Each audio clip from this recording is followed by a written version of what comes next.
नमस्कार मित्रांनो, लग्नाची बेडी या मालिकेमध्ये आपण आता बघणार आहोत की रुक्मिणीने कृष्णाला व्रत करायला सांगितलेलं असतं आणि त्या रूममध्ये ठेवून त्या बाहेर आलेल्या असतात. त्यावेळेस ऋतुजा आणि रुक्मिणी हे दोघेही बोलत असतात. ऋतुजा म्हणते की आपण बाहेरून कडी लावून घेऊया, म्हणजे कृष्णाही अपूर्ण व्रत सोडून बाहेर जाणार नाही. त्यावेळेस रुक्मिणी म्हणते की ती असं काही करणार नाही, ती माझं सांगितलेलं व्रत पूर्ण करणार. त्यानंतर ऋतुजा म्हणते की तुम्ही सांगितलेलं मी सर्व केलेलं आहे, चला वहिनी आपण बघूयात. म्हणून ती दोघेही दार बंद केलेले असतात ना, दारीच्या फटीतनं कृष्णा काय करत असते हे बघत असतात. त्यावेळेस ती ऋतुजा सांगते की मी होमकुंडामध्ये भरपूर काही लोभान कापूर आणि गौऱ्या टाकलेल्या आहे. ज्यावेळेस कृष्णाही त्या आहुत्या देईल त्यावेळेस मात्र त्या ठिकाणी मोठा जाळ होणार, धूर पसरणार आणि तिचा जीव गुदमरणार आणि ती लवकरच बाहेर येणार. या आनंदात त्या दोघेही तिची गंमत बघत असतात आणि सिंधू मात्र मनोभावेने राघवसाठी हे व्रत करण्यास तयार झालेली असते. ती होमकुंड पेटवते, अग्नी प्रज्वलित करते आणि ओम नमः शिवायचा जप करत ती हे व्रत करत असते. ती डोळे मिटून हात जोडून देवाला विनवणी करत असते. तिचं होम हा अगदी ती मन लावून करत असते. होमात एक एक ओम नमः शिवाय म्हणून आहुती देते.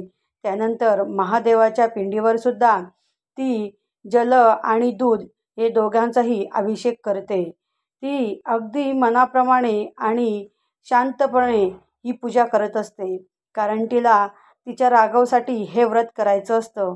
म्हणून ती अत्यंत आनंदाने हे व्रत करत असते. आणि बाहेरून रुक्मिणी आणि ऋतुजा हे तिची गंमत बघत असतात, कारण त्यांनी तिला ते व्रत मोडण्यासाठी मोठा प्लॅन केलेला असतो की जेणेकरून सिंधू त्या हवनकुंडात आहुत्या देईल आणि त्याचा खूप मोठा धूर होईल आणि त्या धुराने ती ते व्रत मोडणार अशी त्यांची इच्छा असते. आणि त्यानंतर ते व्रत मोडल्यानंतर तिची या घरातनं हकालपट्टी होणार असा त्यांचा विचार असतो.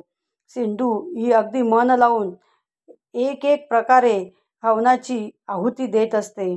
त्यानंतर राघव हा घरामध्ये येतो आणि राजश्रीला विचारतो की आई, तू सिंधूला कुठं बघितलंस का? त्यावेळेस राजश्री म्हणते, का तुला सिंधूशिवाय होत नाही का? तुझं मन लागत नाही आहे का तू सिंधूला नाही बघितलं तर? त्यावेळेस राघव मात्र म्हणतो की आई, असं काही नाही आहे, जरा ती आज मला घरात आल्यापासून दिसले नाही म्हणून तुला मी विचारत आहे.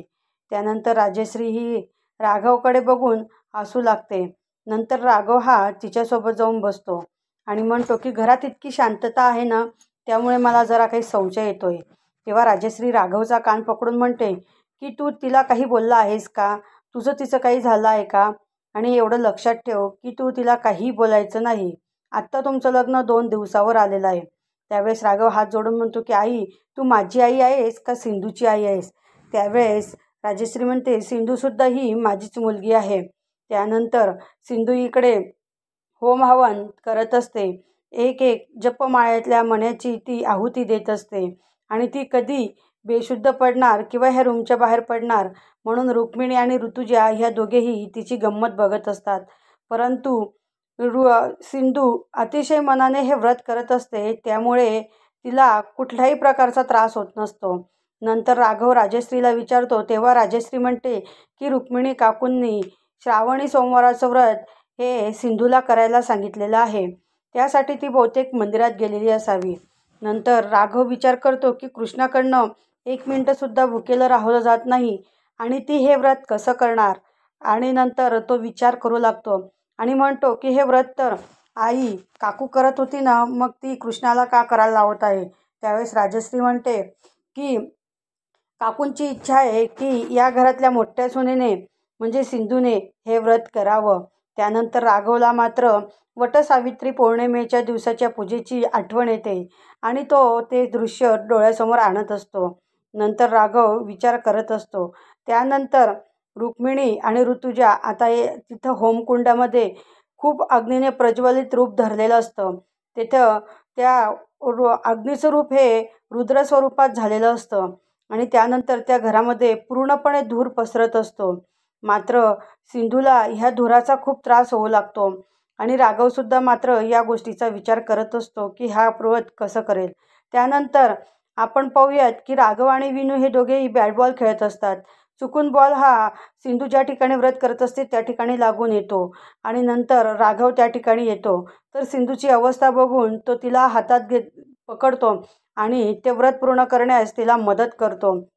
त्यानंतर मधू, रुक्मिणी, रेश्मा आणि ऋतुजा हे सर्वजण आश्चर्यचकित झालेले असतात, कारण राघव तिला हे व्रत पूर्ण करण्यास मदत करत असतो. तेव्हा कृष्णाही उठते आणि म्हणते, फडफड, मी हे व्रत पूर्ण केलेलं आहे. त्यानंतर रुक्मिणी आणि मधू हे तिच्याकडे अतिशय आश्चर्याने पाहतात. असेच भाग पाहण्यासाठी आमच्या चॅनलला लाईक करा, शेअर करा आणि सबस्क्राईब करा.